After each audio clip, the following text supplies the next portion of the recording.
Hello and welcome back to Newsroom Nigeria, where we go beyond the headlines and dig into the stories that Nigerians' political consciousness.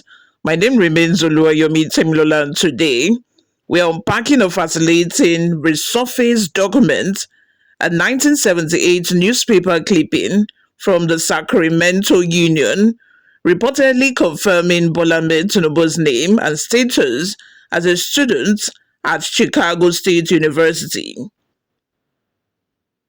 This story has ignited conversations, debates, and honestly, confusion over Tinubu's academic background, identity, and decades old controversy that just never seemed to end. So, here is what happened.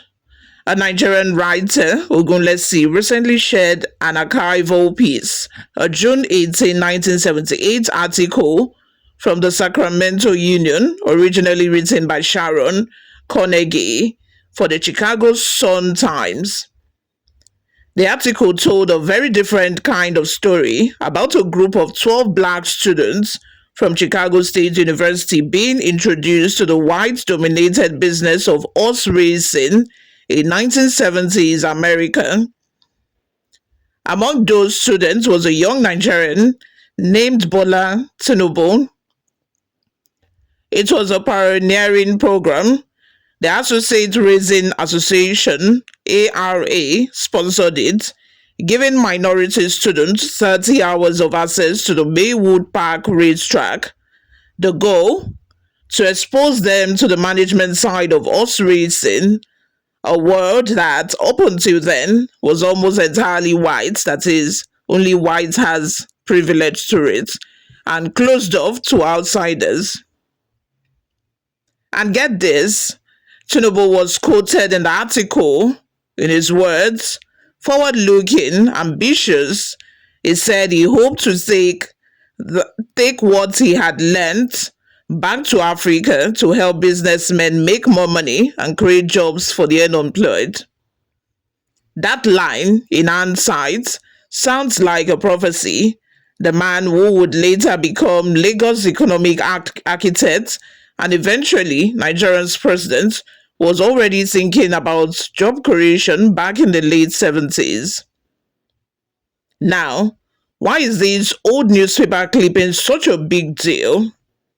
Because it appears to confirm Tinubu's attendance at Chicago State University under the same name, Bola Tinubu, back in 1978. For years, there's been controversy about whether he actually attended the school, whether his records were altered, or whether he used another identity entirely. Remember, these allegations didn't start yesterday. They've trailed Tinubu since his days as Lagos State Governor. Questions about his age, his background, even the authenticity of his Chicago State degree. The controversy intensified during the 2023 presidential elections when court documents from Chicago were made public, showing academic transcripts and identity questions that divided Nigerians. So when a 1978 article from the credible American newspaper pops up, showing a Bola Tinubu, a Nigerian student at Chicago State University, actively involved in campus programs, it's not just nostalgia, it's evidence, it's something concrete in a story clouded by doubt. But here is the twist. Even with this kind of evidence, the controversies haven't gone away. If anything, they have deepened. Now let's talk about why. Why is Bola Ahmed Tinubu still surrounded by so much doubt, even with documents, photos, witnesses, and now a 1978 newspaper article seemingly backing him up? Well, part of it is politics. In Nigeria, every president's past becomes a battlefield, and Tinubu's rise was anything but ordinary. His opponents see any gap, any inconsistency as a weapon. So questions about his academic record aren't just curiosity, they are political ammunition. Then there is opacity. Tinubu himself rarely addresses these controversies directly. When he does, it's brief, no open interviews, no detailed clarifications. That vacuum, that silence, gives room for speculation. And Nigerians, once we sense a mystery, we dig, we analyze, we connect dots. Every new piece of information becomes a headline. Every old document becomes a new conspiracy theory. But beyond politics, there is also the issue of trust. Nigerians have been burned by leaders who by leaders who falsify credentials, by institutions that look the other way. So when Tinubu's stories seemed complicated or incomplete, people assumed the worst.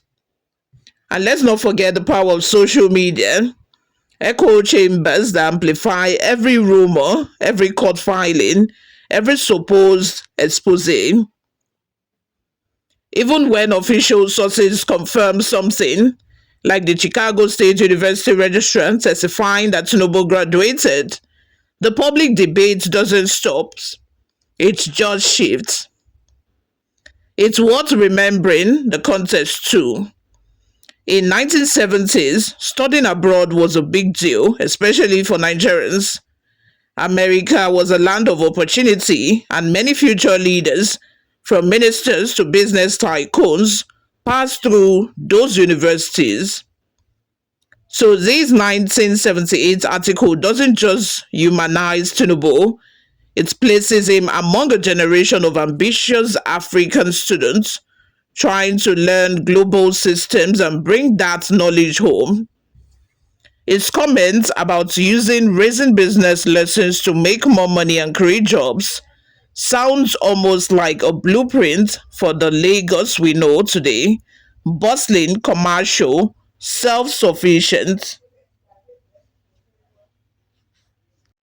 That's why this piece of history feels poetic.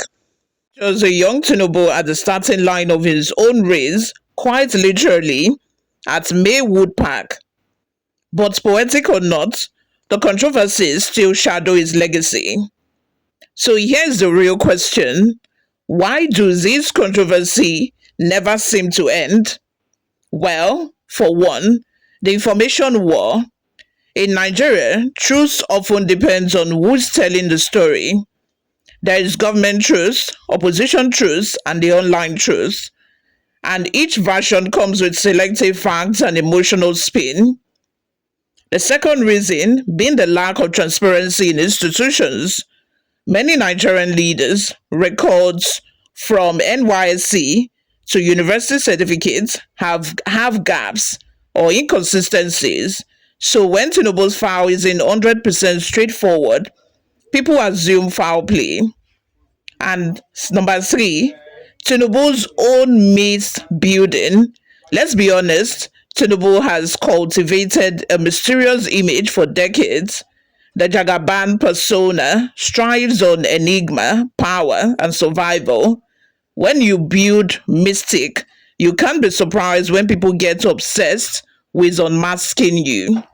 So even as old evidence resurfaces, even as credible sources like the Sacramento Union validate key parts of his history, the myth lives on because at this point, Tinubu isn't just a politician, he's a narrative, a contested symbol of ambition, power, and controversy. Maybe this old newspaper clipping won't change minds.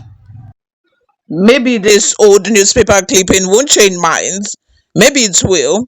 But one thing is certain, it offers a rare window into Bola Ahmed Tinubu before the politics, before the power, before the myth.